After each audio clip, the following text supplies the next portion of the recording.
بسم اللہ الرحمن الرحیم الحمد للہ رب العالمین والصلاة والسلام علی سید الانبیاء والمرسلین نبینا محمد وعلی آلہ وصحابہ اجمعین۔ اللہ تعالیٰ ہر فرد کی معاشی زندگی کا کفیل ہے۔ اس کا وعدہ ہے کہ زمین پر چلنے والے ہر ایک جاندار کی معیشت اس کے ذمہ ہے۔ سورہ ہود میں فرمایا گیا وَمَا مِن دَابَّةٍ فِي الْأَرْضِ إِلَّا عَلَى اللَّهِ رِزْقُهَا۔ پھر اس کے طریقہ کار میں فرمایا گیا اللہ تعالیٰ نے تم میں سے بعض کو بعض پر رزق میں برتری دی ہے۔ پھر ایسا کیوں نہیں ہوتا کہ جن کو زیادہ روزی دی گئی ہے وہ اپنی روزی کو اپنے زیر دستوں پر لوٹا دیں، حالانکہ اس روزی میں وہ سب کے سب برابر کے حقدار ہیں۔ پھر کیا یہ اللہ کی نعمتوں کی سری منکر نہیں ہو رہے؟ لیکن ہم آج ایسے معاشی نظام کا شکار ہیں کہ سماجی تفریق اپنے عروج پر ہے۔ ایک طرف آسودگی آسمان کو چھو رہی ہے اور اسی اطراف میں مفلسی آخری ہچکیاں لیتی ہوئی دکھائی دیتی ہے۔ مادیت کے اس بھنور میں ضرورت اس امر کی ہے کہ دین اسلام نے ان مسائل کا حل کیسے تجویز کیا ہے اور کیوں کر ہم اسے اپنا کر حق کے معیشت میں برابری حاصل کر سکتے ہیں۔ آج ہم جاننا چاہیں گے کہ تنظیم اسلامی ان گوناگون معاشی مسائل کو کس نظر سے دیکھتی ہے اور اس قرضوں میں ڈوبی ہوئی قوم کو کس طرح اس بوجھ سے نکال سکنے کا پروگرام رکھتی ہے، اور یہ کن مرحلوں میں قابل عمل ہوگا۔ اس موضوع پر گفتگو کے لیے ہم نے محترم سید عاصم بخاری صاحب کو دعوت دی ہے۔ آپ اس سے پہلے بھی ہمارے پروگرام میں تشریف لا چکے ہیں۔ خواتین و حضرات، ہمارے معزز مہمان جناب بخاری صاحب، بسم اللہ۔ اللہم صلی علی محمد النبی الامی وعلی آلہ وسلم تسلیما۔ السلام علیکم۔ وعلیکم السلام۔ حضرات، آج جو موضوع زیر بحث ہے وہ ہے اسلام کا معاشی نظام، اور بجا طور پر بہت ہی اہم موضوع ہے، اس لیے کہ عام طور پر باور کرایا جاتا ہے کہ اسلام میں معاشی نظام کے حوالے سے کوئی مکمل مدلل سسٹم موجود نہیں ہے، اور یقیناً اس میں پروپیگنڈا بھی شامل ہے۔ کچھ لوگ مغالطے سے اس طرح کی باتیں کرتے ہیں، اور حکومتی سطح پہ تو ہمیں یہ باور کرایا جاتا ہے کہ یہ جو ایگزسٹنگ سسٹم ہے، پریویلنگ معاشی نظام جو ہے، اس کے اندر ریفارمز کر کے، یعنی آپ کچھ چیزیں شامل کر لیجئے، کچھ چیزیں نکال دیجئے، اور یہ جو موجودہ معاشی نظام ہے یہ اسلامی جمہوریہ پاکستان کا اسلامی معاشی نظام ہی کہلائے گا۔ یعنی آپ زکوٰۃ کو شامل کر لیجئے، عشر کو ڈال دیجئے، سود کو نکال، لیکن یہ سچی بات ہے، یہ بہت بڑا مغالطہ ہے۔ اور آج ہم ان تمام اصولوں کو سمجھنے کی کوشش کریں گے، رہنما اصولوں کو۔ میں شاید بہت زیادہ جزیات میں، بہت زیادہ ہم اس میں ٹیکنیکلٹیز میں نہ جا پائیں، لیکن جو رہنما اصول ہیں اس کے بارے میں کلیئرٹی بہت ضروری ہے، کیونکہ معذرت خواہانہ طرز فکر سے اور معذرت خواہانہ رویوں سے ہم آگے نہیں بڑھ پائیں گے۔ آپ یقین رکھیے، کہ اسلام کا اپنا معاشی نظام موجود ہے،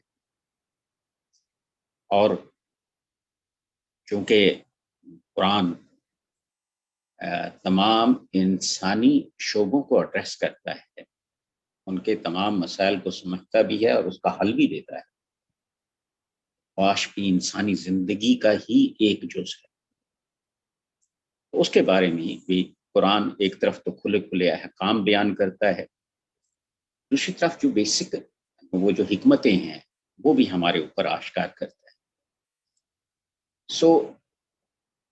طے یہ کیجئے کہ ہمارا سورس آف گائیڈنس جو ہے، جب ہم معاشی نظام کی بات کر رہے ہیں اور ہم چاہ رہے ہیں کہ جو پریویلنگ معاشی نظام ہے اس کی بجائے ہمارے پاس اسلامی معاشی نظام ہونا چاہیے، تو ابتدا ہی میں سورس آف گائیڈنس بھی کلیئر رکھیے، اور وہ کیا ہے؟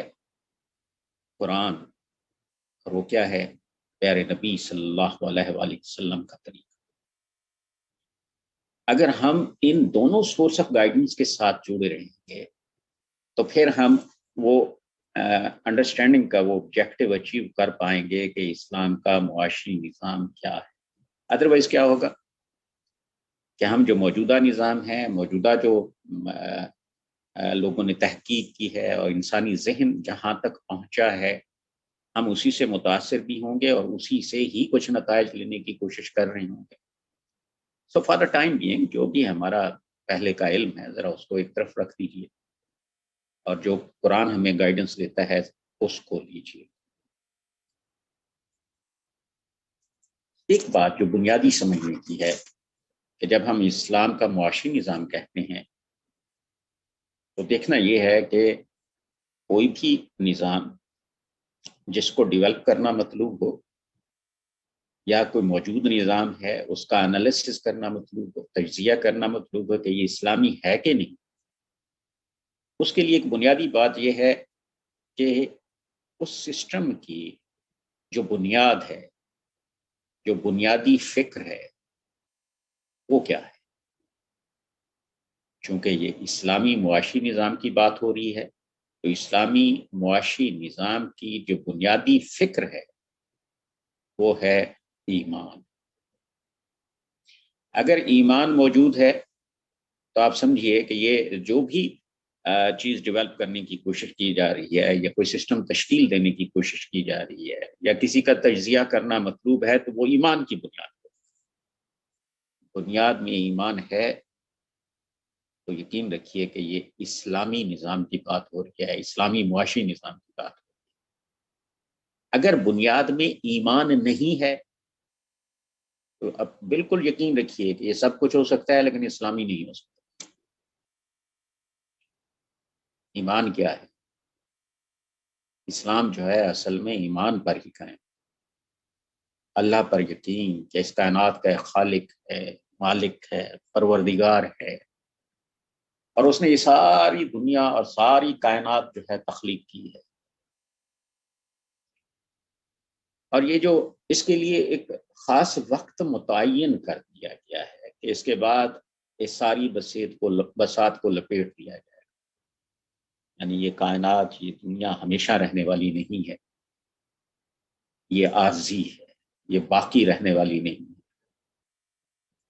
اور اگر ہم زندگی کو، دنیاوی زندگی اور دوسرا جو فیز ہے اس کی موت کے بعد کی زندگی، اگر ہم اس کو کمپیئر کریں، اس کا موازنہ کریں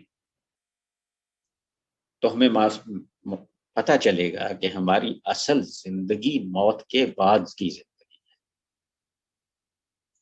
اگر کوانٹم کے اعتبار سے بھی دیکھا جائے تو یہ دنیا جس میں اب ہم سانس لے رہے ہیں یہ بالکل عارضی ہے، فانی ہے اور انتہائی مختصر ہے، اور اس میں قیام جو ہے بہت ہی تھوڑے وقت کے لیے، اور وقت کسی وقت بھی تمام ہو سکتا ہے۔ جب آخرت کی دنیا، آخرت کی زندگی کیا ہے؟ وہ دائمی ہے۔ تو ان دونوں کا اگر ریشو پروپورشن کے حوالے سے دیکھا جائے تو ہمیں پتہ چلتا ہے کہ آخرت کے مقابلے میں یہ دنیا کی زندگی نہ ہونے کے برابر، جیسے یہ ہے ہی نہیں، آلموسٹ اپروچنگ ٹو زیرو۔ تو یہ ہے ایمان، جو کہ وہ جو موضوع زیر مطالعہ ہے اس کی بنیاد میں اس ایمان کا ہونا لازمی ہے. جیسے ایک آیت مبارک ان للہ و انا الیہ راجعون، یہ اس آیت کے اس ٹکڑے کا اس بنیاد میں ہونا لازم ہے، یعنی ہم اللہ کے پاس سے آئے ہیں اور اسی کی طرف لوٹ کر جانے والے ہیں. اور اگر واقعی دل میں ایمان ہو، ایمان بھی کون سا، وہ دل والا ایمان، ہم نے پہلے بھی اس کا مطالعہ کیا تھا ایک دفعہ، شاید آپ کو یاد ہو. تو یہ دل والا اگر ایمان ہے تو پھر اس طرح زندگی، ایک حدیث پاک کے مطابق اس طرح زندگی بسر کی جائے جیسے کوئی اجنبی ہو یا راہ چلنے والا مسافر. آپ کو یاد ہوگا حضرت عبداللہ ابن عمر رضی اللہ تعالیٰ عنہما کے شانے پہ پیارے نبی صلی اللہ علیہ وسلم سے نے ہاتھ رکھ کر از راہ شفقت کا فرمایا تھا، دنیا میں اس طرح رہو جیسے کوئی اجنبی یا راہ چلتا مسافر. اس سے زیادہ دنیا کے ساتھ دلچسپی از روئے ایمان درست نہیں. یہ ہے بنیاد، یہ بنیاد ہے. اس کے نتیجے میں آپ جو بھی سسٹم معیشت کا مرتب کریں گے قرآن اور پیارے نبی صلی اللہ علیہ وسلم کی تعلیمات کی روشنی میں، وہ درست حق ہوگا. اور اگر یہ بنیاد میں نہیں ہے تو آپ کو انٹلیکچوئل ڈسکشنز یا انٹلیکچوئل انٹرٹینمنٹ تو ہو سکتی ہے، لیکن سچی بات ہے کہ وہ اسلام نہیں ہو سکتا. کمپیئر کر لیجئے، ہم تو کہہ رہے ہیں کہ ایمان اسلامی جو نظام معیشت ہے اس کی بنیاد میں ہونا چاہیے، لیکن باقی جو نظام ہے معیشت ہیں اس وقت دنیا میں جن کا بڑا چرچا ہے، وہ تو ایک جو ویسٹرن ڈیموکریسی کے ساتھ اٹیچڈ ہے، کیپٹلزم، جو ہمارے ہاں بھی رائج ہے، اور دوسرا جو اس سے بالکل ہی مختلف ہے وہ ہے سوشلزم یا کمیونزم، وہ تو شاید آخری سانسیں ہی لے رہا ہے. یہ دونوں ایک دوسرے کی ضد ہیں، لیکن ان کی بنیاد کیا ہے، وہ فکری اساس کیا ہے؟ وہ ہے میٹیریلزم، مادہ پرستی. So see the difference.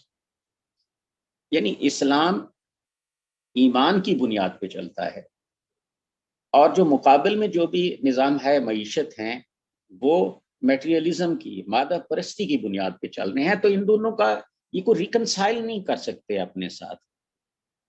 ایسا ممکن نہیں ہو سکتا، نہیں ہوگا کہ یہ دونوں، کہ ہم چاہیں کہ جو موجودہ نظام ہے پاکستان کا، اس ویسٹرن ڈیموکریسی کے ساتھ والا کیپٹلزم، تو ہم اس میں کچھ ریفارمز کر کے کچھ چیزیں ڈال کے اور اس کو اسلامی نظام میں کنورٹ کر دیں، تو یہ ممکن نہیں. It's not possible.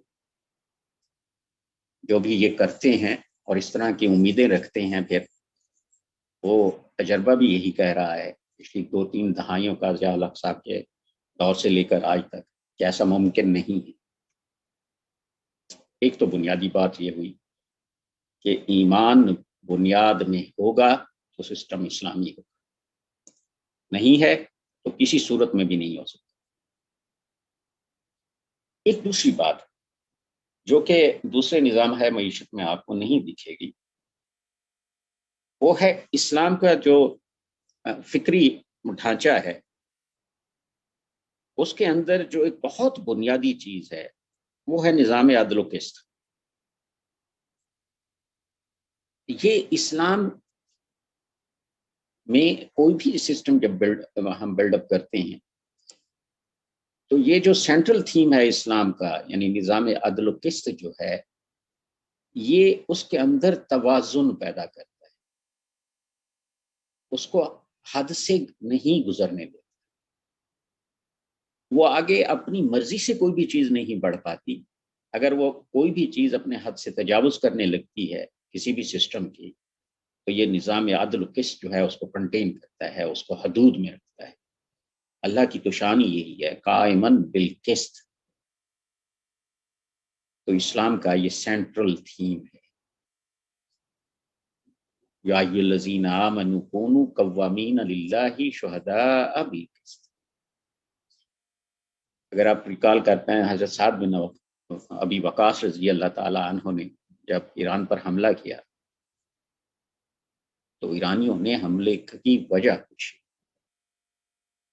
تو آپ نے فرمایا ہم تو بھیجے گئے ہیں، خود نہیں آئے کہ لوگوں کو جہالت کی تاریکیوں سے نکال کر ایمان کے نور میں اور بادشاہوں کے ظلم و ستم کے پنجے سے نکال کر اسلام کے عدل میں لے۔ جیسے حضرت ابوبکر صدیق رضی اللہ تعالیٰ عنہ کا ایک خطبہ ہے، تم میں سے ہر کبھی میرے لیے ضعیف ہے جب تک اس سے حق وصول نہ کر لوں، اور تم میں سے ہر ضعیف میرے لیے کبھی رہے گا جب تک اس کو اس کا حق نہ دلوا دوں۔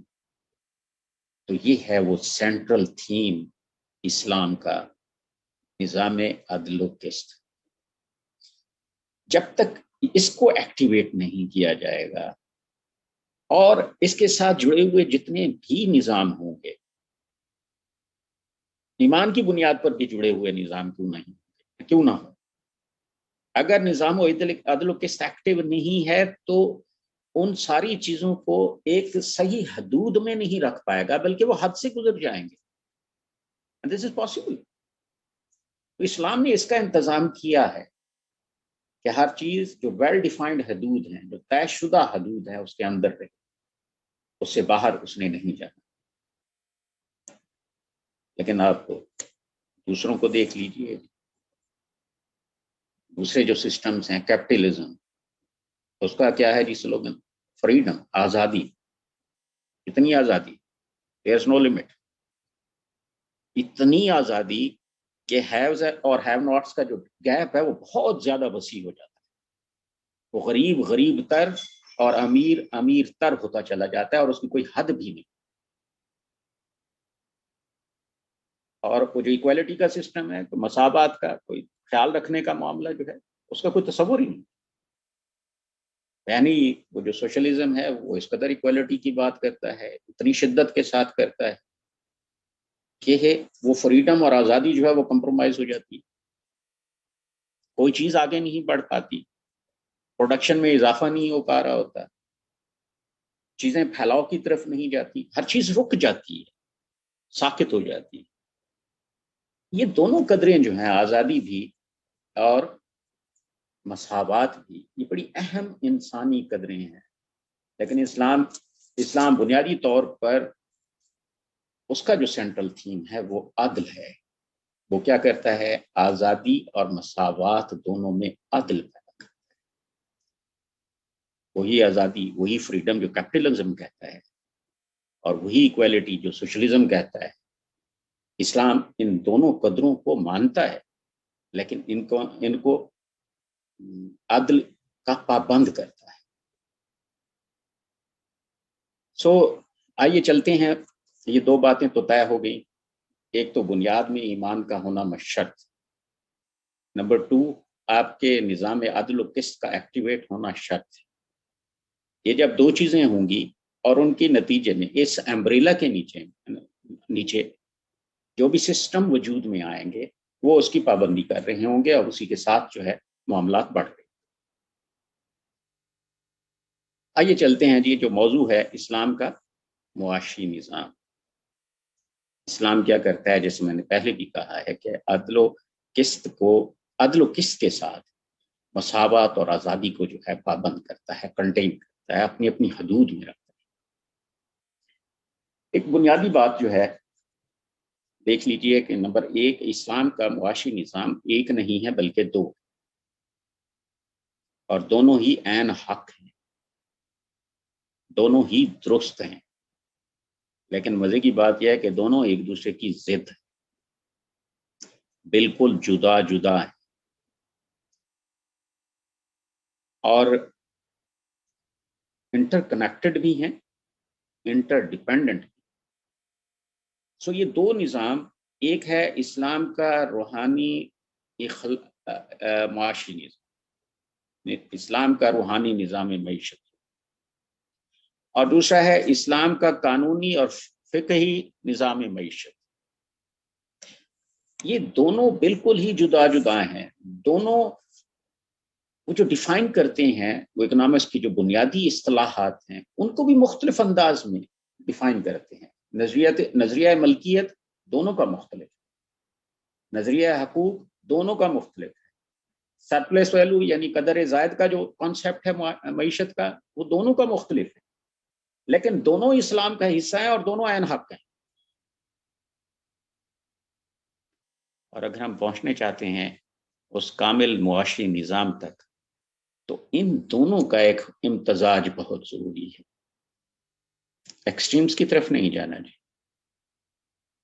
کہ ایک ایکسٹریم پہ جایا جائے اور جو روحانی نظام ہے اس کو قانونی نظام بنا دیا جائے، نہیں ایسا نہیں کرنا. اور جو قانونی اور فقہی نظام معیشت ہے اس کو آپ روحانی نظام کا قائم مقام بنا لیں، نہیں ایسا نہیں ہوگا، بالکل غلط. کسی ایک طرف اگر آپ کا رخ ہو گیا تو آپ صحیح نتیجے پر نہیں پہنچ پائیں گے. یہ دونوں مختلف ہیں، دونوں کے تقاضے بھی بسا اوقات مختلف ہوتے ہیں. اس کو ایک مثال سے سمجھتے ہیں. آپ دیکھیے کہ ہمارے نظام اخلاق میں کے حوالے سے کہ اگر کوئی شخص کسی کے ساتھ زیادتی کر لے، ظلم کر لے، اور وہ شخص اگر بدلہ لینے کی پوزیشن میں ہے تو اس کے پاس دو راستے ہیں. پہلا یہ کہ بدلہ لے لے یعنی قصاص، اور دوسرا یہ کہ معاف کر دے، عفو درگزر سے کام لے. اب دیکھیے یہ دونوں جو کانسیپٹس ہیں عین حق ہیں. معاف کرنا، عفو درگزر سے کام لینا، یہ روحانی نظام کا حصہ ہے. اور وہ جو بدلہ لینا اور قصاص کو جو ہے زندگی کہنا کہ یہ بہت ضروری ہے ایک معاشرتی ڈسپلن کے لیے، وہ ایک قانونی اور فقہی معاملہ ہے. یہ دونوں اپنی جگہ پر حق ہیں. قرآن قصاص کی جو ہے وہ تعلیم دیتا ہے، قرآن معاف کرنے کی تلقین کرتا ہے کہ اگر اعلیٰ ترین قدریں پانی ہیں، سوسائٹی کو ایک بہترین نظم میں رکھنا ہے تو بہت ضروری ہے کہ ان دونوں کا امتزاج ہو. اگر صرف عفو درگزر سے کام چلانا شروع کر دیا تو افراتفری پیدا ہو جائے گی، اور اگر بدلے لینے کی وہ ایک روایت پڑ گئی شدت کے ساتھ تو پھر دل پتھر دل ہو جائیں گے، شکی ہو جائے گا انسان، ڈسپلن نہیں رہے گا، نفرت پیدا ہوگی، عداوت پیدا ہوگی. سو یہ دونوں جو باتیں ہیں ان کو ایک ساتھ لے کر چلنا ہے کسی بھی سوسائٹی میں ایک بہترین نظم پیدا کرنے کے لیے کہ وہاں معاف کرنا بھی ایک بہترین قدر موجود ہو، ایکسیپٹیبل ویلیو، اور بدلہ لینا بھی جو بھی وہاں کے ایک رائج سسٹم ہو اس کے تابع. سو اسی طرح یہ دونوں نظام ہے. اسلام کا معاشی روحانی نظام بھی ایگزسٹ کرتا ہے اور اسلام کا قانونی فقہی نظام بھی ایگزسٹ کرتا ہے.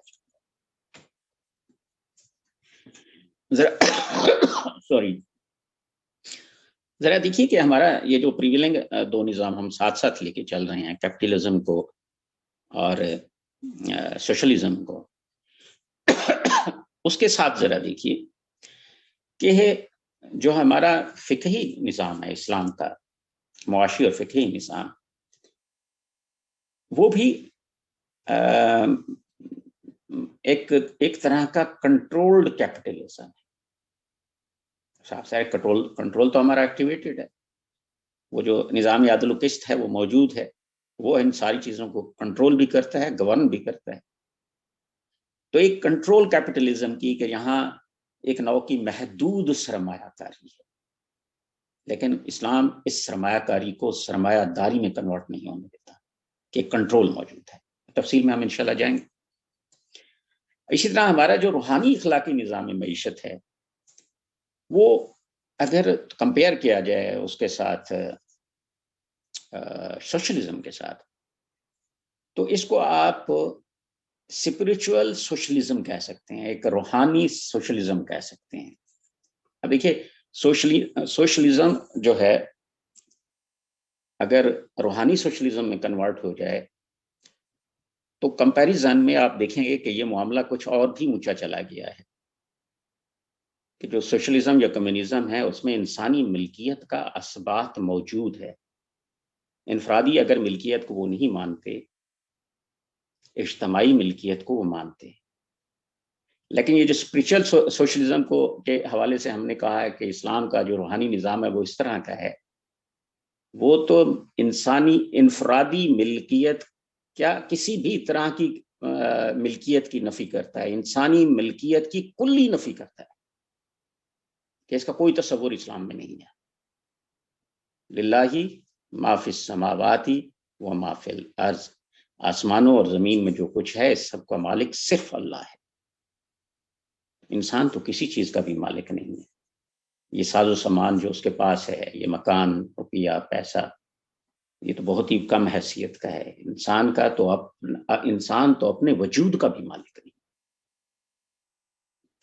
وہ اس کا نہ اپنی آنکھ پہ اختیار ہے، نہ دل پہ اختیار ہے، نہ دماغ پہ اختیار ہے، نہ اس پورے جسم و جان پہ اختیار ہے. اس کا تو اگر کبھی غصے میں آ جائے تو اس کو اتنا اختیار بھی نہیں ہے کہ اپنی جان کو مارنے کی اگر خواہش رکھے یا مار ڈالے سیدھا جہنم میں جائے گا. اس کی بھی اجازت نہیں ہے کیونکہ یہ اس کا ہے نہیں.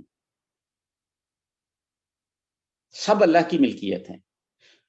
زیادہ سے زیادہ یہ ہو سکتا ہے کہ وہ ان کا امین ہے، امانت دار ہے، لیکن اس کی ملکیت نہیں ہے. سو اسلام کا روحانی معاشی نظام انسانی ملکیت کی کلی نفی کرتا ہے. جب پوچھا گیا کتنا خرچ کریں تو کہا گیا کل العف، جو بھی تمہاری ضرورت سے زائد ہو. اچھا، تاریخی طور پہ ذرا اس کو دیکھیے کہ یہ جو اسلام کی ہمارا روحانی نظام معیشت ہے جو کہ اسلامی ملکیت کی بھی کلی نفی کرتا ہے، تو اس کے ساتھ ہمارے ہاں کوئی تھوڑا سا مذاق بھی ہوا، بلکہ مس انٹرپریٹ کیا گیا.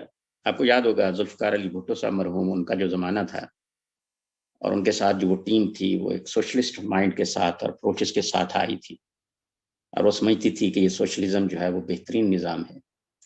لیکن انہوں نے اس کے ساتھ ایک سوشلزم کے ساتھ کہا تھا اسلامی سوشلزم ہماری معیشت ہے.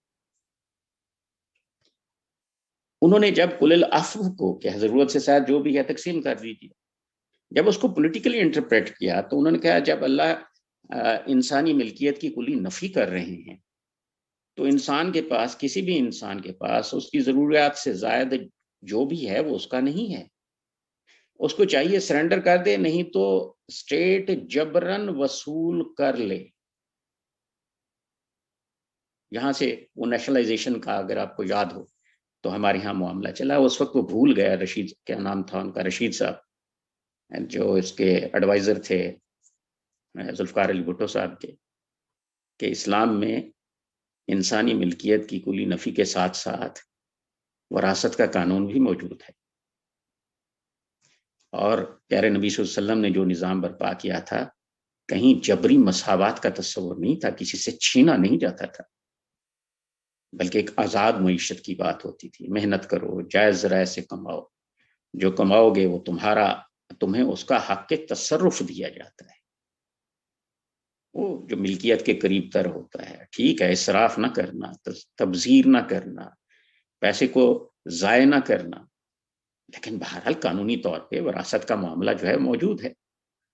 تو وہ انتہائی اس میں سمت میں لے کے چلے گئے تھے. اور ہمارے ہاں جو بعض لوگ جو اس کی بات کرتے ہیں فقہی اور قانونی نظام معیشت کی، تو ان کا کمال یہ ہے کہ اس پوری کی پوری اپنے تھیسس میں تذکرہ ہی نہیں کرتے کہ کل العفو کا مفہوم کیا ہے، کہ ضرورت سے زائد جو جائز ضرورت سے زائد ہے اس کو خرچ کرنے کا، اس کا تذکرہ تک نہیں کرتے. تو یہ افراط و تفریط ہے جس کی وجہ سے ہمارا کچھ معاملہ رک سا گیا ہے. نیچرل تو ہے، کنفیوژن تو ہوتی ہیں، اور اگر سچ مچ وہ کام ہوتا رہے، فکری ارتقاء جو ہے وہ چلتا رہے تو یقیناً باتیں سمجھ میں آنے لگ جاتی ہیں. اور جب وہ انتہائی خلوص کے ساتھ ان بنیادوں پہ اگر کمپرومائز نہ کیا جائے، ایمان پہ نو کمپرومائز، اور وہ جو ہمارا نظام عدل و قسط ہے اس پہ نو کمپرومائز. اگر ان پہ کمپرومائز نہ کیا جاتا اور ہم تھوڑا تھوڑا کر کے آگے چلتے رہتے تو آج ہمارا نظام جو ہے کسی حد تک اسلامی معاشی نظام جو ہے وہ تشکیل پا چکا ہوتا. تو ہم تو پیچنگ میں، پیوند کاری میں لگے ہوئے تھے. ہم وہ کام کر رہے تھے جو سرے سے اصل تھا ہی نہیں. اب دیکھیے کہ یہ جو کنفیوژنز ہوتی ہیں، غلط فہمیاں، یہ تو خلافت راشدہ کے دور میں بھی پیدا ہو گئی تھیں. آپ کو یاد ہوگا حضرت ابو ذر غفاری رضی اللہ تعالیٰ عنہ، جن کے زہد کے بارے میں پیارے نبی صلی اللہ علیہ وسلم نے فرمایا تھا کہ حضرت عیسیٰ کا زہد اپنی آنکھوں سے دیکھنا ہو تو چاہیے کہ وہ میرے ساتھی ابو ذر کو دیکھ لے رضی اللہ تعالیٰ. انہوں نے غلبہ زہد کے تحت ایک رائے قائم کی کہ ضرورت سے زائد اشیاء صرف کسی بھی مقدار میں سونا چاندی یا کچھ بھی ہو وہ پاس رکھنے کی اجازت نہیں. یعنی وہ جو کل العفو کا مفہوم تھا کہ ضرورت سے زائد دے دینا چاہیے، انہوں نے اس کی جو وہ کی تشریح اور توضیح کی، اس کے بارے میں انہوں نے انتہائی پختگی کے ساتھ یہ فیصلہ کر دیا. حضرت عثمان رضی اللہ تعالیٰ عنہ کا دور تھا تو انہیں مدینہ منورہ سے باہر چلے جانے کی ہدایت کی. انہوں نے ایک بیابان میں جھونپڑا ڈالا اور وہیں وہ فوت ہو گئے. تو یہ اسلام کا یہ جو روحانی پہلو ہے جس کی طرف اسلام انسانوں کو ترغیب دینا چاہتے ہے، یہ وہ راستہ جس کے ذریعے انسان اپنا تزکیہ، روحانی مراتب حاصل کر سکتا ہے. صرف اسلام پہ نہیں کھڑا رہے گا، تب ایمان بھی آئے گا، احسان بھی آئے گا. لیکن اس روحانی نظام کو قانونی درجہ دے دینا ایک مغالطہ ہے، جو کہ حضرت ابو ذر غفاری رضی اللہ تعالیٰ عنہ نے پورے اخلاص کے ساتھ دیا تھا. اس میں کوئی خدا نخواستہ کوئی غلط معاملہ نہیں تھا. تو ہمارے دو نظام معیشت، پہلا روحانی، اسلام کا روحانی نظام معیشت، اس کے رہنما اصول ابھی ہم پڑھ لیں گے. یہ صرف اس کا پس منظر ہم نے سمجھنے کی کوشش کی تھی. اور ہمارا جو قانونی اور فقہی نظام معیشت جو ہے وہ انشاءاللہ ہم اگلے ہفتے پڑھیں گے. آئیے دیکھتے ہیں کہ روحانی نظام اگر ہم ان کو بلٹس میں لے جائیں تو کیا اصول بنتے ہیں. نمبر 1، انسانی ملکیت کی کل نفی. نمبر 2، انسان کو اس دنیا میں جو کچھ ملتا ہے اس کی کمائی نہیں، اللہ کا فضل ہے. محنت کرتا ہے اللہ کے حکم سے کرتا ہے، لیکن جو ملتا ہے اس کی محنت کا ثمر نہیں ہوتا، اللہ کا فضل ہوتا ہے. اگر وہ اپنی محنت کا نتیجہ بنائے گا تو پھر اس پہ اپنی ملکیت جتائے گا. تو اگر اللہ کا فضل سمجھے گا تو پھر اپنے آپ کو امانت دار مانے گا. یہ دوسرا پوائنٹ ہے کہ انسان کو اس دنیا میں جو کچھ ملتا ہے اس کی کمائی نہیں ہے، اللہ کا فضل ہے. اور تیسری بات، انسان کا جائز حق کیا ہے، اس میں کو بھی احادیث میں متعین کیا گیا ہے. 2 وقت کھانے کے لیے مل گیا، سر چھپانے کے لیے چھت ہو، پہننے کے لیے 2 جوڑے ہوں، اخلاق عفت کی حفاظت کے لیے ایک فیملی ہو. تو یہ بنیادی حق ہیں جو اس کو مل گیا.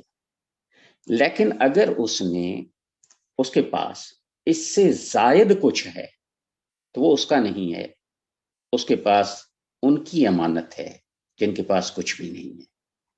اس پر لازم ہے اس روحانی نظام کے تحت کہ جو کچھ اس کے پاس ہے وہ ان کے حقداروں تک پہنچا دے اور اپنی ذمہ داری سے فارغ ہو جائے. یہ ہے کل العفو کا سارا فلسفہ. اور دوسری بات جو ہے وہ بہت ہی اہم ہے اس روحانی نظام کے تحت، وہ یہ ہے کہ فرض کیا اگر کوئی شخص کہیں ملازمت کرتا ہے اور اس ملازمت کے دوران اس نے کوئی سیونگز بچت کر لیا ہے، کوئی سرمایہ بچا لیا ہے، تب وہ چاہتا ہے کہ اس سے کچھ اور کما لے، تو صاحب ذرا اس کے پاس تو وقت نہیں ہوتا.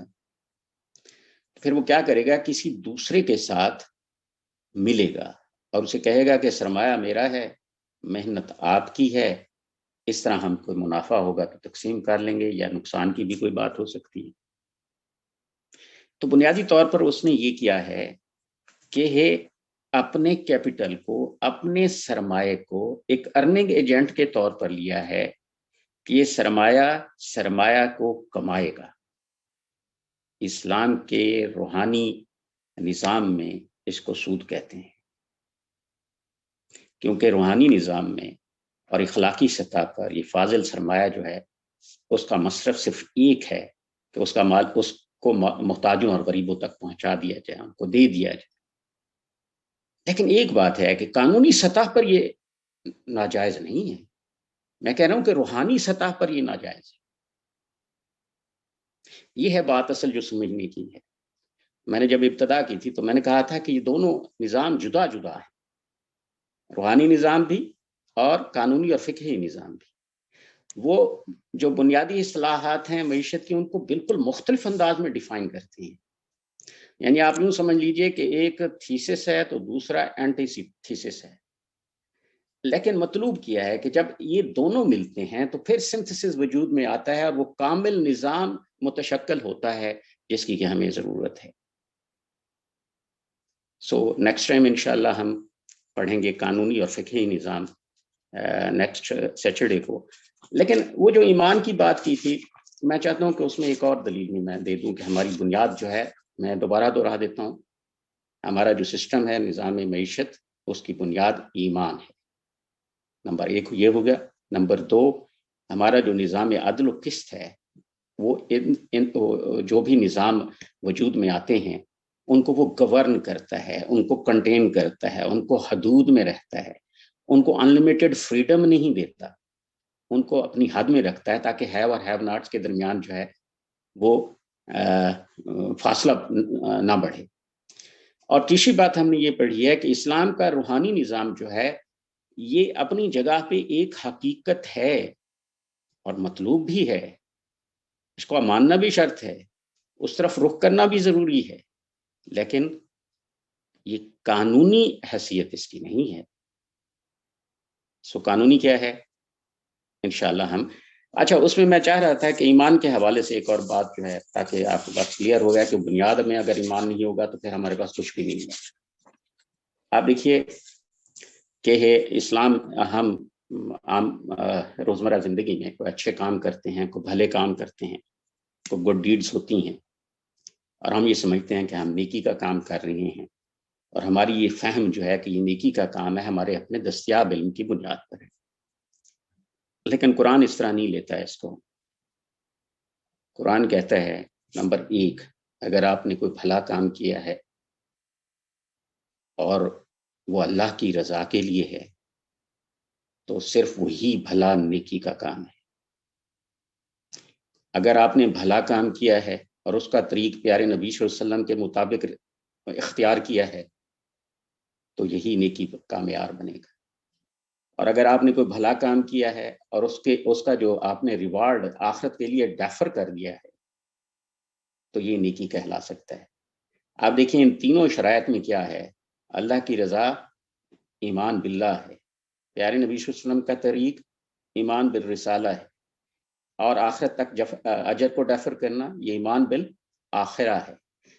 اگر کسی بھلائی کے کام کے بنیاد میں ایمان موجود ہے تو وہ نیکی ہے، اگر موجود نہیں ہے تو وہ نیکی نہیں ہے، صرف بھلا کام ہے، چاہے وہ گنگا رام کرے لاہور میں ہاسپٹل بنا کر، یا کوئی مسلمان کرے کوئی اچھا کام کر کے۔ اسی دنیا میں دونوں اجر پائیں گے، آخرت میں ان کا حصہ نہیں ہوگا کیونکہ وہ نیکی کو ان کا بھلا کام کوالیفائی نہیں کر پایا۔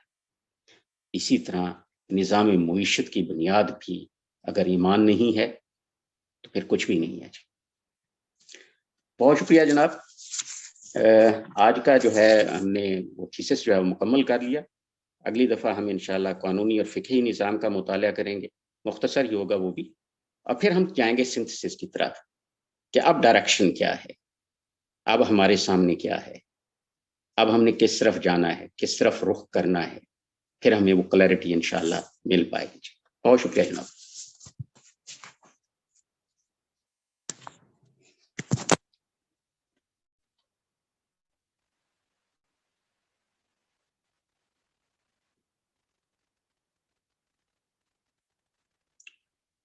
جی کرنل صاحب.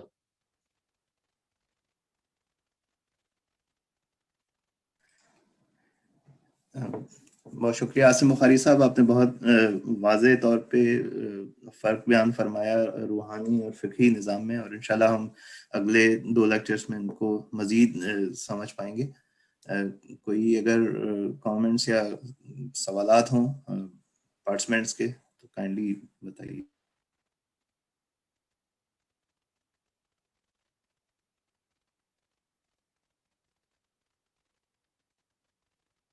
جی کرنل صاحب.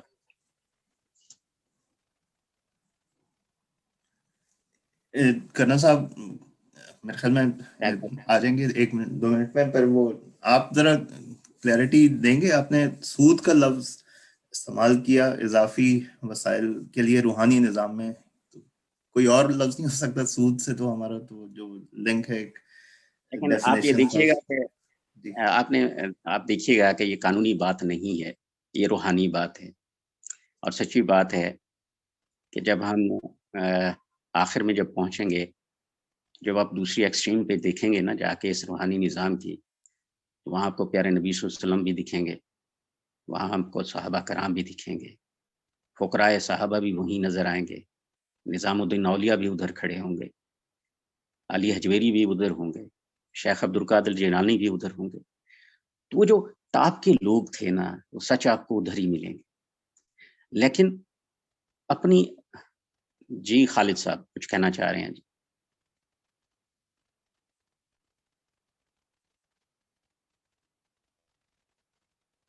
عماد خالد صاحب نے کوئی ہینڈ ریز کیا ہے؟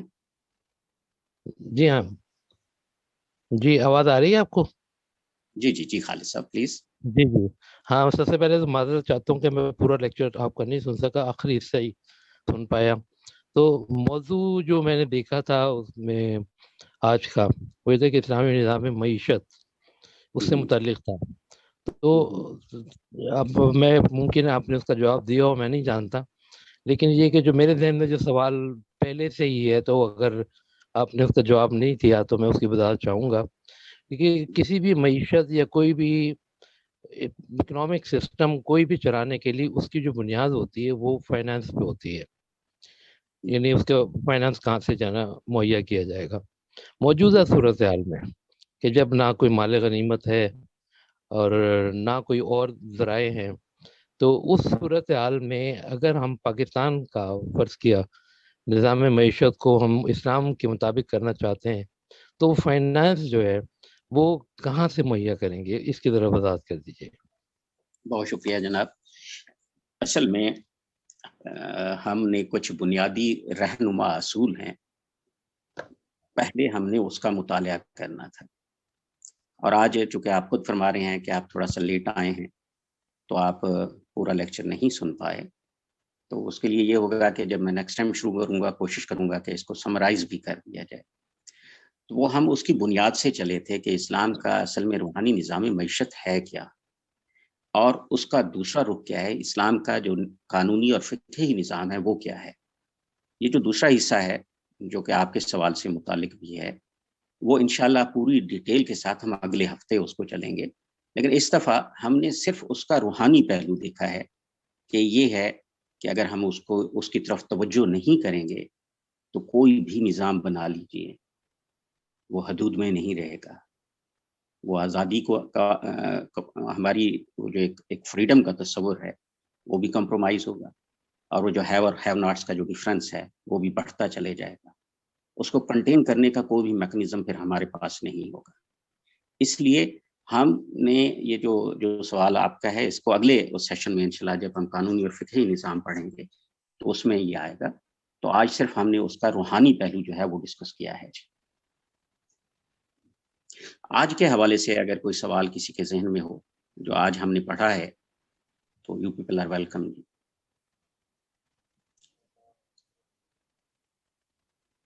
چلیے میں سوال کرتا ہوں اگر آپ اس میں کوئی شرکت کرنا چاہیں کہ ہم نے کہا تھا کہ اسلام کا جو نظام معیشت ہے اس کی بنیاد ایمان ہے. آپ اس پہ کوئی تبصرہ کرنا چاہیں؟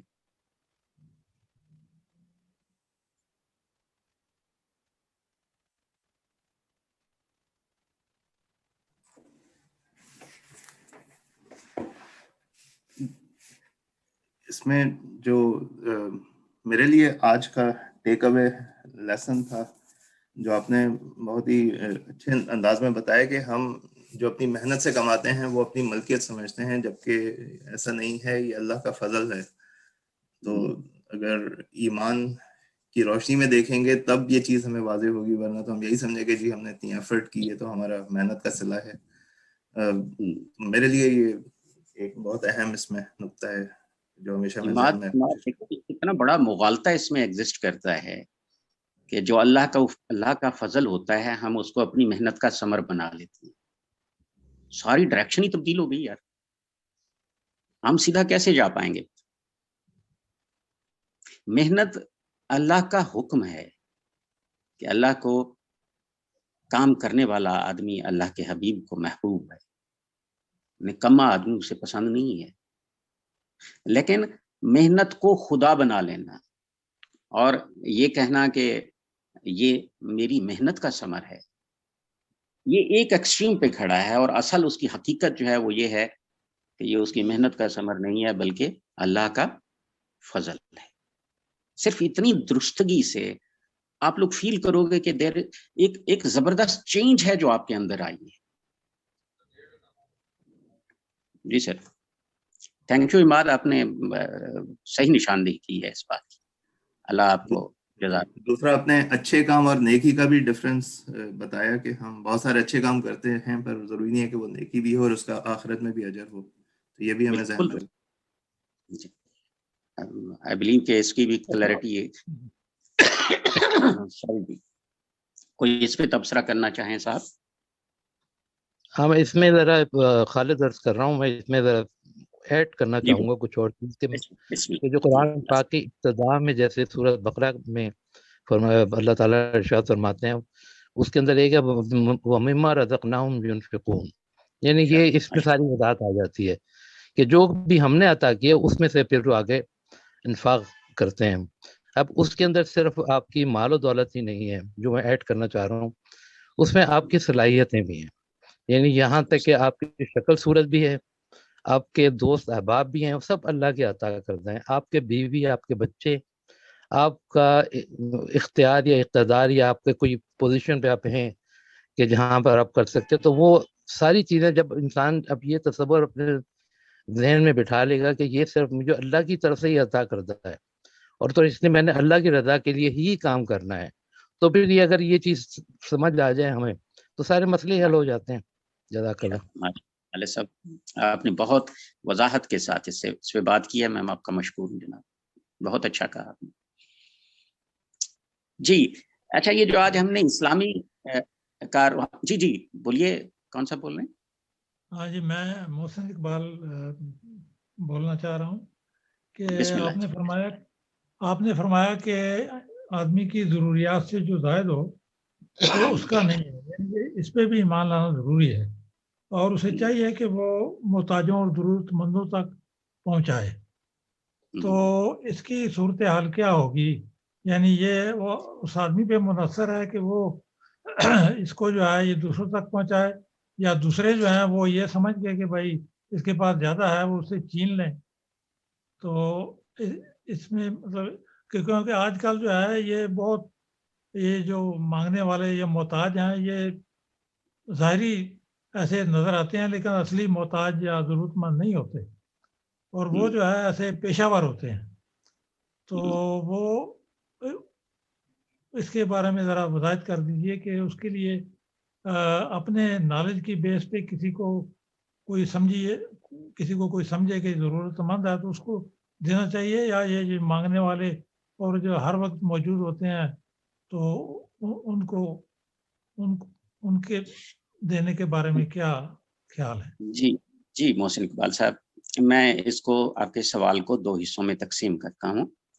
ایک آپ کا سوال آج کے جو ہمارا ٹاپک تھا، جو ہم نے آج پڑھا ہے، اسلام کا روحانی نظام معیشت، وہ اس سے متعلق ہے کہ آپ کے پاس آپ کی ضروریات سے جو کچھ زائد ہے وہ آپ کا نہیں ہے اور جن کا ہے ان تک پہنچا دینا چاہیے.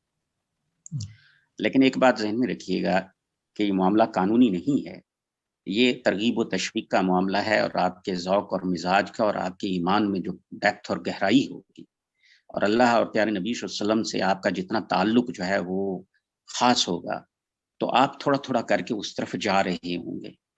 اور یہ جب ہم کنکلوڈ کریں گے اس پورے سیشن کو انشاءاللہ، تو اس میں ہم اسی بات کو ڈسکس کریں گے کہ روحانی نظام جو ہے وہ ہمیں کہتا ہے سب کچھ بانٹ دو، جبکہ قانونی نظام کہتا ہے کہ وراثت بھی ہے.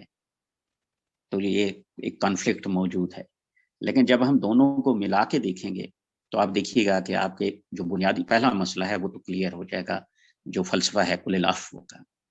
دوسری آپ نے بات کی ہے کہ آپ لوگ جو ہیں جو پروفیشنلز ہوتے ہیں وہ مانگ لیتے ہیں، جو جنرل لوگ ہوتے ہیں وہ سامنے نہیں آتے، ہم ان تک کیسے پہنچائیں، کیسے آئیڈینٹیفائی کریں، وہ ہم سے رابطہ کریں گے، ہم ان سے رابطہ کریں گے. یہ آپ کا سوال تھا.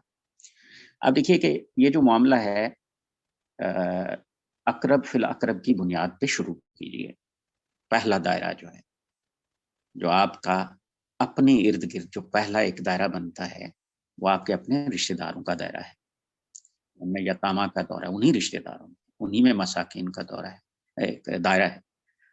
تو آپ نے کیا کرنا ہے، وہ جو پہلے دائرے میں آپ بہت سارے لوگوں کو جانتے ہیں، اگر نہیں جانتے کہ ہمارے رشتہ دار جو رحمی رشتے ہیں یا دوسرے ہیں وہ کس حال میں ہیں، تو اس کا مطلب ہے کوئی کوتاہی تو ہو رہی ہے ہم سے. وگرنہ ہمیں معلوم ہوتا کہ کون جو ہے کون اپنے بچوں کی فیسیں نہیں دے پا رہا، کون ہے جو اپنے روزمرہ کے معاملات میں جو ہے وہ تنگ دستی سے گزار رہا ہے.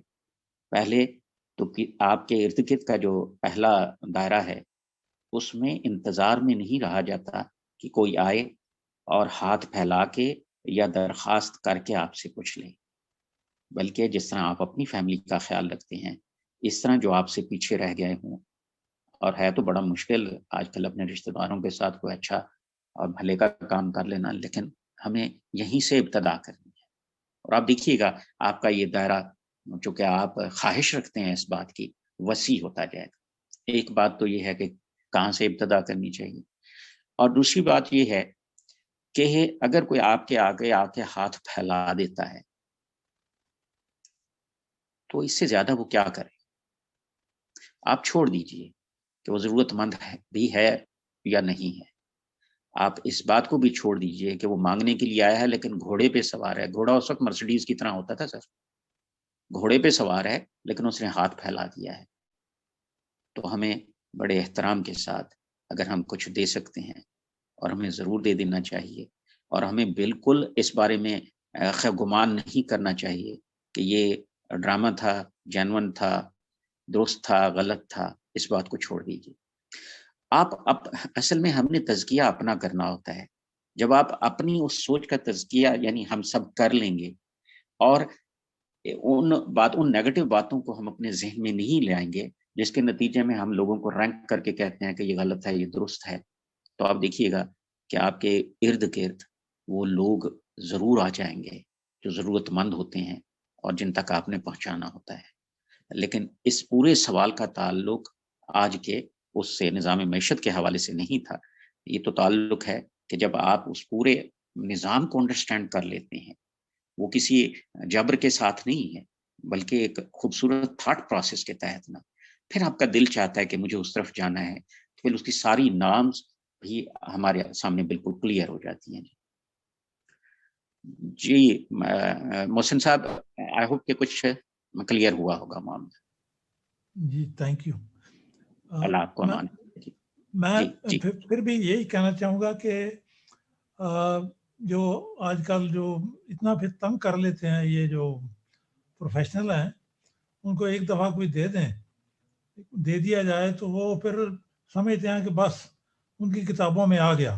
وہ پھر ریگولرلی ہر ہفتے ہر مہینے یا ریگولر انٹرول وہ آئیں گے اور بیلیں بجا کے سب کو گھر والوں کو تنگ کر لیتے ہیں. تو اس کے لیے میں کہہ رہا تھا کہ یہ حالانکہ ڈاکٹر صاحب میرے ساتھ بھی یہی مسئلہ میرے ساتھ بھی تھا. میں نے تو اس کا آسان سا حل نکالا تھا. میں نے یہ سمجھا تھا کہ جو میرے آگے آ کے ہاتھ پھیلاتا ہے نا، میرے لیے امتحان بن گیا ہے. اٹس مائی ٹیسٹ کہ میں فیل ہوتا ہوں کہ پاس ہوتا ہوں. نمبر 1. نمبر 2، میں نے یہ سوچا کہ یہ میرے سامنے ہی یہ ٹیسٹ کیوں رکھا جاتا ہے. تو پھر مجھے خیال آیا کہ اللہ اور اس کے حبیب نے جو ترتیب بتائی ہے ذرا مجھے اس کی طرف دیکھنا ہوگا. کون ہے جو میرے قریب کا ہے اور جس کو میں دیکھ نہیں پایا. میں کچھ تیزی میں آگے نکل گیا اور وہ کچھ لوگ تھے جو پیچھے رہ گئے اور وہ تنگی میں ہیں. مجھے ان کا پتہ بھی نہیں ہے. میں ان کے اپنے ہیں, میں ان کے بارے میں باخبر بھی نہیں ہوں. اگر کوئی نہیں ہوتا تو پھر دائرہ ہم بڑھا لیتے, ہمسائے ارد گرد ایک پوری دنیا ہی ہے نا ہمارے لیے. تو پھر پتہ ہے کیا ہوتا ہے, جب آپ اللہ کے اس نظام کا حصہ بن جاتے ہیں, دینے والے بن جاتے ہیں, تو اللہ آپ کی آزمائش بند کر دے گا. ہاتھ کوئی نہیں پھیل, کیونکہ آپ تو پہلے ہی کر رہے ہیں نا.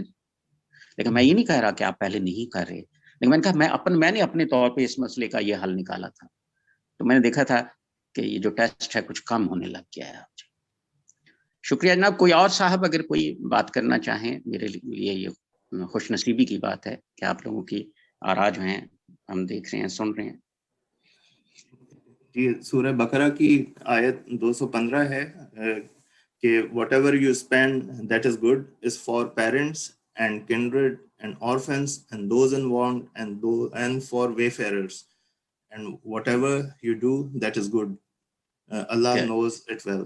تو آپ نے جو بتایا تھا کہ ترتیب, تو ہمارے جو اقربا, پیرنٹس, رشتے دار, ان سے ہم شروع کریں تو یہ نہیں ہے کہ روک لیں. اچھا, یہ عماد غور طلب بات یہ ہے, یہ زکوٰۃ کے علاوہ کی مدات ہیں. وَآتَ الْمَالَ عَلَىٰ حُبِّهِ ذَوِي الْقُرْبَىٰ جو آپ نے بتایا ہے, وَالْيَتَامَىٰ وَالْمَسَاكِينَ, یہ جتنی بھی مدات ترتیب بتائی جا رہی ہے نا, یہ زکوٰۃ کے علاوہ ہے. یہ اس روحانی نظام معیشت کا حصہ ہے. اگر کاش کہ ہم اس کو سمجھ لیں اور وہ ہماری ذمہ داری بن پائے, تو آپ دیکھیے گا زکوٰۃ دینے والے ہوں گے, لینے والا کوئی نہیں ہوگا. ایک مجھے کنفیوژن تھی, اگر آپ کائنڈلی اس کو ایڈریس کر دیں کہ قرآن میں مجھے اس کا ایگزیکٹ آیت کا نمبر نہیں پتا کہ اس میں ہے کہ آپ بالکل ہاتھ روک بھی نہ لیں اور کھلا بھی نہ چھوڑ دیں. تو کیا یہ ہاتھ کھلا چھوڑنا وہ چیریٹی میں بھی ہے کہ اس میں بھی ہم لمٹ رکھیں؟ سر اصل میں نا, وہ جب آپ کے ایک مومن کی شخصی تربیت کا معاملہ ہوتا ہے تو وہ کیا کرتا ہے, وہ جس ریفرنس میں ہے وہ آپ اس کو دیکھ لیجئے کہ سم ٹائمز یہ ہوتا ہے کہ ہاتھ بالکل ہی وہ گردن سے باندھ دیے جاتے ہیں, اور سم ٹائمز یہ ہوتا ہے کہ ہاتھ کھول دیے جاتے ہیں.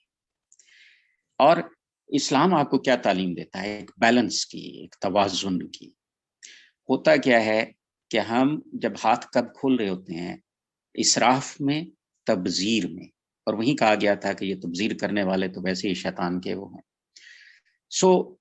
اور جو گردن سے باندھ لیتے ہیں, سم ٹائمز میں نے دیکھا ہے پیرنٹس جو ہیں اتنی شدت کے ساتھ اپنی ہاتھوں کو گردن میں کس کے بیٹھے ہوتے ہیں کہ وہ بیچارے چھوٹی چھوٹی چیزوں کے لیے, باتوں کے لیے بھی ترس رہے ہوتے ہیں. یہ بھی بہت غلط ہے. اور بعض پیرنٹس ایسے ہیں کہ بچے نے ابھی اس کی زبان بھی نہیں لگی, ابھی تو صرف اس کو ٹریننگ دے رہے ہیں کہ تم نے اسراف کرنا کس طرح سے ہے, اور اس کی ہر فرمائش کو وہ پورا کر رہے ہوتے ہیں, اور لمحوں میں ہزاروں اونڈیل رہے ہوتے ہیں. یہ دونوں کیا ہیں, یہ انتہائیں ہیں. اور یہ دونوں جو مومن کی شان ہے نا, وہ اس طرح نہیں ہے. مومن تو ایک بیلنس, وہ جو ہیں اللہ کے بندے جو ہیں وہ تو خاص لوگ ہیں. وہ نہ گردن سے ہاتھ باندھتے ہیں, نہ اسراف و تبذیر سے اڑاتے ہیں. وہ جو سواء سبیل ہے, وہ جو درمیان کا راستہ ہے, جو توازن ہے, وہ کریٹ کرنے کی کوشش کرتے ہیں. اور دعا بھی کرتے ہیں اپنے اللہ سے, اور اللہ ان میں یہ کیفیت پیدا بھی کر دیتا ہے. بٹ وینا, آپ بالکل درست کہہ رہے ہیں کہ یہ تو کمال کی چیز ہے. اور اس میں وہ جو کھلا, اب آ گیا معاملہ نیکی کے حوالے سے بھی. پھر دیکھیے جب ہم پڑھ لیں گے نا قانونی اور فقہی نظام, پھر ہمیں نے ایک توازن کریٹ کرنا ہے کہ آپ پہ اگر نیکی کا معاملہ جو ہے وہ غلبہ ہو, اور روحانی نظام جو ہے بالکل ہی آپ اس کے ٹاپ پہ جا رہے ہوں, اور گھر میں پتہ لگے کہ جی لوگ ہاتھ پھیلانے پہ آ گئے ہیں, تو نہیں, اس طرح کی تعلیم نہیں ہے. ہم نے اس کا وہ یہ جو ہمارا نظام عدل و قسط ہے جو ہمیں تعلیم دیتا ہے کہ آپ نے بیلنس کس طرح کریٹ کرنا ہے. یہ جتنے بھی ہمارے مغالطے ہیں نا, یہ انتہائی درجے کے جو نظام آیا ہمارے پاس, جو کیپٹلزم آیا ہے, یہ اس کے سارے تحفے ہیں جو ہمیں ملے ہوئے ہیں. ہمارا طرز فکر بھی ویسا ہی ہو گیا ہے. بنیادی طور پہ قرآن طرز فکر ہی کو تو ایڈریس کرتا ہے کہ یار خدا کے لیے چھوڑ دو ویسا سوچنا جیسے پہلے سوچتے تھے, اس طرح سوچو جس طرح اللہ چاہ رہا ہے کہ آپ نے اس طرح سے سوچنا ہے. اینڈ ول سی کہ ساری چیزیں توازن میں آ جائیں گی, ایک خوبصورتی کاشت کر رہے ہوں. جی جناب. اسراف اور تبذیر میں ڈفرنس بتا دیجئے, ڈیفینیشن. ارے واہ, اسراف یہ ہے کہ کوئی بھی شخص وہ کسی برانڈڈ کپڑے کی دکان پہ جائے, جبکہ اس کا گزارا 2-3 جوڑوں میں ہو سکتا ہے, وہاں سے جائے اور 10-20 جوڑے ایک ساتھ ہی لے کے آ جائے اور اپنی وارڈروب کو بھر دے.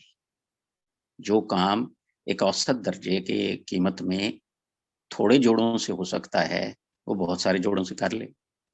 ریلیٹیو بات ہے یہ, کچھ کی ضرورتیں ہوتی ہیں کچھ کی نہیں ہوتی, لیکن اصول یہی بنے گا.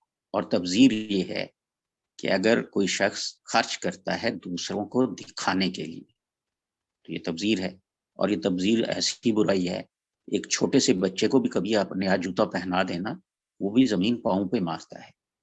خواتین تو خاص طور پہ یہ بڑا کمپٹیشن ہوتا ہے معاملے کا, مرد بھی آج کسی سے کم نہیں. ہوتا یہ ہے کہ ہمارے مال میں جو دوسروں کا حصہ ہوتا ہے ہم اسراف و تبذیر میں اڑا دیتے ہیں اور پھر کہتے ہیں کہ ہمارا تو اپنا ہی گزارا نہیں ہوتا. آئی ہوپ اسراف و تبذیر کلیئر ہو گیا. ایک ڈیفینیشن جو میں نے پڑھی تھی کہ حلال یا جائز چیزوں میں ایکسٹرا اسپینڈنگ وہ اسراف ہے اور حرام کاموں میں اسپینڈ کرنا وہ تبذیر ہے. حرام کاموں میں اسپینڈ کرنا کوئی بھی تبذیر میں سر ایگری, تبذیر میں دکھاوے کا پہلو جو ہے وہ بہت واضح ہے, کیونکہ اندر سے جو آواز آ رہی ہوتی ہے کہ آپ جو کچھ بھی کر رہے ہوتے ہیں وہ دکھاوے کے لیے کر رہے ہوتے ہیں تو وہ اس کو تبذیر کہتے ہیں. لیکن اگر ہم اس کا وہ دیکھیں, سینٹرل تھیم دیکھیں تو آپ کی بات بھی درست ہے کسی طرح. جی جناب, کوئی اور صاحب کوئی بات کرنا چاہیں؟ لیکن میں دیکھ رہا تھا کہ ہم نے جو اسلام کا روحانی نظام پڑھا ہے اس کا پہلا نقطہ تھا کہ انفرادی ملکیت کی کلی نفی ہے. اس پہ آپ بات کیجئے. وہ اس پہ تو بات ہوگی ہماری کہ جو کچھ آپ کو ملتا ہے اس دنیا میں وہ آپ کی کمائی نہیں, اللہ کا فضل ہے, اور الحمدللہ آپ لوگوں نے اس پہ بات کی ہے. اور وہ جو پہلی بات تھی کہ انفرادی ملکیت کی کلی نفی کا جو معاملہ تھا اس کو کسی نے ڈسکس نہیں کیا. اگر کوئی بات کرنا چاہے تو ضرور کیجئے. اور اس کے علاوہ جو تھا ہمارا اس میں انسان کا جائز حق کیا ہے, 2 وقت کھانے کو مل گیا, چھت ہے اس کے پاس اور پہننے کے لیے 2 جوڑے ہیں. یا حدیث میں مختلف آپ کو حصوں میں یہ چیزیں ملیں گی, اور اپنے کردار اخلاق اور اس کی حفاظت کے لیے ایک فیملی بھی موجود ہے, تو گویا اس کا بنیادی حق اسے مل گیا. تو اگر کوئی بات کرنا چاہے انسانی ملکیت کی کلی نفی کے حوالے سے, اگر کوئی بات کرنا چاہیں ضرور کیجیے. کنل صاحب آ گئے ہیں جی؟ جی سوری. السلام علیکم سر. اچھا سر, یہ جو انسانی ملکیت کی کلی نفی کے بارے میں آپ جو بات ہوئی اس میں یہ کہ پھر انسانوں کو موٹیویشن کیسے ہوگی زندگی میں کچھ بھی کرنے کی, محنت کرنے کی, تعلیم, سکلز حاصل کرنا, کچھ بنانا, کچھ اچھا کرنا, کیونکہ اوور آل اس سے تو پھر سوسائٹی میں مطلب اکنامک ایکٹیویٹی بھی کریٹ ہو رہی ہوتی ہے, اور سب کچھ تو اوور آل لوگوں کے فائدے ہی کے لیے بہت سی چیزیں یوں بن رہی ہوتی ہیں, پیدا ہوتی ہیں, کنسٹرکٹ ہوتی ہیں, سب کچھ ہوتے ہیں. تو پھر اگر یہ کہ اپنی ملکیت کی کوئی آپ کو انسینٹیو نہ ہو تو پھر آپ کس حد تک اپنا میکسیمم دے سکتے ہیں سوسائٹی کو بھی اور سسٹم کو بھی؟ جی دیکھیے, اسلام میں یہ جو انسانی ملکیت کی کل نفی ہے اس کو آپ تھوڑا سا ریفریز کر لیجئے. نمبر 1, آپ کو آزادی حاصل ہے کہ آپ محنت کیجئے, آپ کمائیے, اور کچھ رکاوٹیں ہیں جو ہم قانونی نظام میں پڑھیں گے کہ آپ نے حد سے آگے نہیں گزرنا, لیکن اس کا مطلب یہ قطعی نہیں ہے کہ آپ کے پاس جو مال ہے اس کا آپ تصرف نہیں کر سکتے یا آپ اس کو خرچ نہیں کر سکتے. جب آپ ملکیت کی طرف آتے ہیں کہ دس از مائی پوزیشن, تو اس وقت آپ کی اپروچ یہ ہوتی ہے کہ مجھے یہ حق حاصل ہو گیا ہے کہ میں اس کو جس طرح چاہوں خرچ کروں، جس طرح چاہوں اس کو اڑا دوں، اور جس طرح چاہوں اسراف اور تبذیر جیسے ابھی اس کو ڈیفائن کیا گیا اس کے مطابق جو ہے میں زندگی گزاروں۔ اسلام فریڈم کو کنٹین ضرور کرتا ہے، ارننگ کی جو فریڈم ہے، لیکن کچھ رکاوٹیں ڈال کر، اس طرح نہیں اجازت دیتا جیسے کیپٹلزم دیتا ہے۔ اس میں بھی ڈرائیو موجود ہوتی ہے، اس میں بھی لوگ، پیارے نبی صلی اللہ علیہ وسلم کے دور میں بھی مالدار لوگ موجود تھے، اس میں لوگ محنت بھی کرتے ہیں، اس میں کماتے بھی ہیں، لیکن اس کے ساتھ جڑے ہوئے تمام روحانی اور قانونی تقاضے بھی پورے کر رہے ہوتے ہیں، لیکن ملکیت کا تصور نہیں ہوتا۔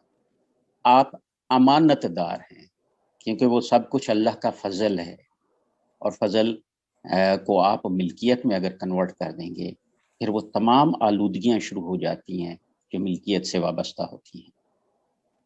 قانونی طور پہ آپ کی ملکیت ہوتی ہے، لیکن روحانی طور پہ اس ملکیت کا انٹرپریٹیشن اس طرح سے ہے۔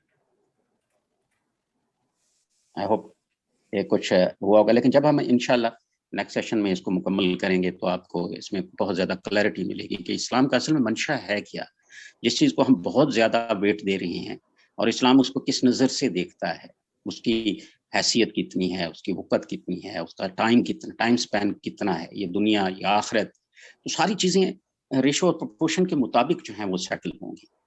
تو انشاءاللہ جب ہم آج کے تھیسس کے بعد جب ہم اس کا اینٹی تھیسس دیکھیں گے، اور اسی سے جب وہ سنتھسس ہمارے سامنے آ گئے جو اسلام کا ایک مکمل اور کامل معاشی نظام ہے، تو آپ کو اس میں سارے اس کے سلوشن نظر آئیں گے۔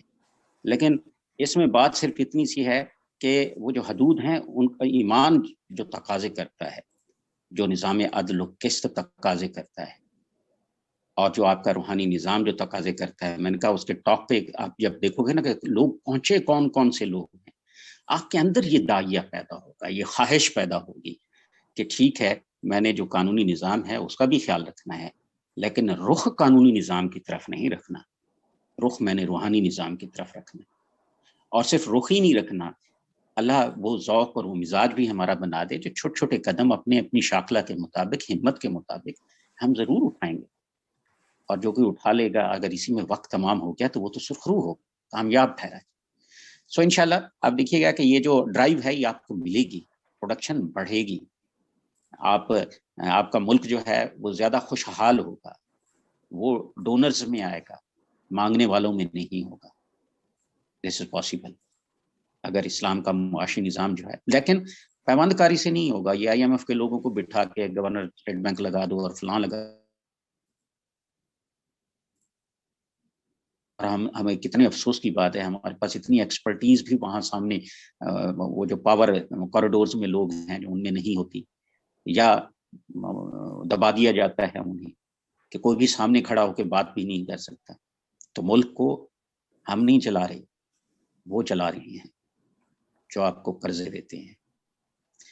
سو اس نظام کے لیے یقیناً پہلے ایک انڈرسٹینڈنگ جو ہے بلڈ ہونا، پورا اس کو بات کو سمجھنا، اور پھر اس کے لیے کھڑے ہونا، یہ ذمہ داری کی بات ہے۔ جی جناب کان صاحب آپ کچھ کہنا چاہ رہے تھے، آپ دیکھا تھا میں نے کہا تھا۔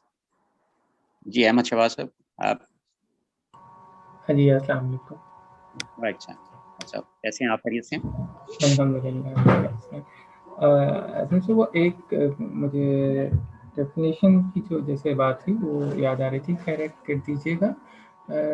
اسراف اور تبذیر کے حوالے سے ڈاکٹر صاحب نے شاید جیسے بیان کیا تھا، اسراف یہ ہے کہ جہاں پہ ضرورت ہے وہاں پہ ضرورت سے زائد خرچ کر دینا، اور تبذیر یہ ہے کہ جہاں ضرورت نہیں ہے وہاں پہ بھی خرچ کر دینا۔ مجھے کچھ اس طرح سے یاد آ رہا تھا، میں نے کہا آپ سے چلیے آپ میں اس پہ چونکہ ہمارا آج کا یہ موضوع نہیں ہے، سورہ بنی اسرائیل میں اگر کبھی موقع ملا تو پھر ہم اس کو ڈیٹیل میں ڈسکس کریں گے تاکہ بات پوری طرح سمجھ پہ آ پائے۔ جی صاحب کوئی اور صاحب بات کرنا چاہ رہے ہیں؟